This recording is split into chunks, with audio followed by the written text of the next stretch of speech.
इस आंदोलन ने ओली सरकार को तो गिरा दिया, लेकिन अब आगे क्या होगा? नेपाल के सामने सवाल है कि विकल्प क्या है। पुरानी पार्टियों के रचाए बसाए ढांचे की जगह कौन लेगा? इस बीच एक नया नाम चर्चा में है। राजधानी काठमांडू के मेयर बालेन्द्र शाह उर्फ बालेन। नेपाली मीडिया रिपोर्ट्स के मुताबिक नेपाल के युवा बालेन को अंतरिम प्रधानमंत्री के रूप में देखना चाहते हैं। बालेन युवाओं के बीच खासे लोकप्रिय हैं। उन्होंने इस आंदोलन का समर्थन किया था, इसलिए सोशल मीडिया पर उन्हें नेपाल का व्लादिमीर ज़ेलेंस्की भी कहा जा रहा है। बालेन का एक बयान इस बीच वायरल है। सोशल मीडिया पर उन्होंने लिखा है कि ये जंग जेनजी की जंग है। प्रिय जेनजी, तुम्हारे कातिल ने इस्तीफा दे दिया है। अब तुमसे हमारी पहली गुजारिश है, सब्र रखो। देश का जनधन जलाना दरअसल अपने ही घर को जलाना है। जो टूटा जो जला वो हमारी ही दौलत है। अब इस मुल्क की बागडोर तुम्हारी पीढ़ी के हाथ में होगी।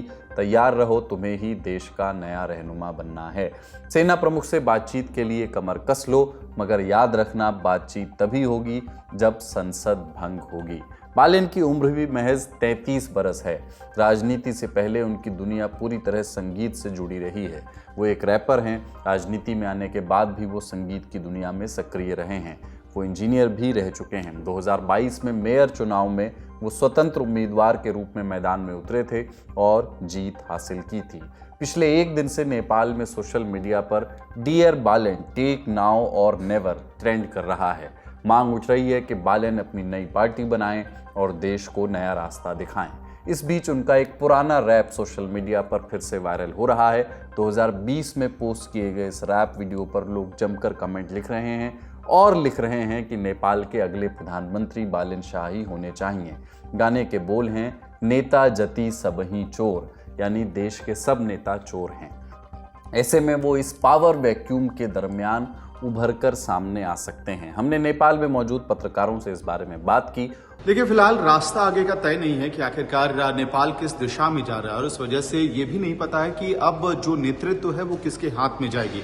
हाँ, निश्चित रूप से अगर आप काठमांडू में बात करेंगे, काठमांडू वैली की बात करेंगे, तो बालेन्द्र शाह जो काठमांडू के मेयर हैं, इंडिपेंडेंट राजनेता हैं, उनका नाम सबसे ज्यादा रेस्पेक्टफुल तरीके से यहाँ के युवा ले रहे हैं, प्रदर्शनकारी ले रहे हैं, जेनजी प्रदर्शनकारी ले रहे हैं। लेकिन क्या वो इकलौता ऑप्शन है नेपाल के लिए, ये एक बड़ा सवाल है। और क्या जेनजी प्रदर्शनकारी जो इस वक्त जब हम ये वीडियो रिकॉर्ड कर रहे हैं तब भी काठमांडू और नेपाल की सड़कों पे हिंसक प्रदर्शन कर रहे हैं, गाड़ियों में आग लगा रहे हैं और जगह जगह पे टूट हो रही है, उनकी नाराजगी है, उनका फ्रस्ट्रेशन है। लेकिन अब उम्मीद ये लगाई जा रही है कि संभवतः आर्मी की लीडरशिप और बालेन्द्र शाह जैसे राजनेता जो न्यूट्रल माने जा रहे हैं या जेनजी क्राउड, जिनको जेनजी प्रदर्शनकारी जिनका सम्मान करते हैं, वो इकट्ठा बैठेंगे और जेनजी प्रदर्शनकारियों का एक गुट संभवतः एक साथ बैठकर आगे का रास्ता तय कर सकता है। लेकिन इसमें कितना समय लगेगा और क्या फैसले किन कंडीशंस पे होंगे, ये बड़ा सवाल है। वजह ये क्योंकि खुद बालेन्द्र शाह और जेनजी प्रदर्शनकारी काठमांडू में इस बात को बार बार दोहरा रहे हैं कि समझौता और आगे का रास्ता तभी खुलेगा जब जो संसद है उसको डिसॉल्व कर दिया जाएगा। यानी कि जो प्रेजेंट पॉलिटिकल क्लास है उसको कंप्लीटली रिजेक्ट, खत्म करने की बात हो रही है और लीडरशिप नए पौध को, नेपाल का जो भविष्य है उसके हाथ सौंपने की बात हो रही है। तो ये रास्ता अभी कठिन है। कठिन इस वजह से भी है क्योंकि जेनजी प्रदर्शनकारियों का अब तक कोई गुट या नेतृत्व करने वाला नेता सामने नहीं आया है। नेपाल का लोकतंत्र महज 17 बरस पुराना है। 2008 में वहां की 240 बरस पुरानी राजशाही खत्म हुई। उम्मीद थी कि एक मजबूत लोकतंत्र बनेगा, of the people, by the people, for the people.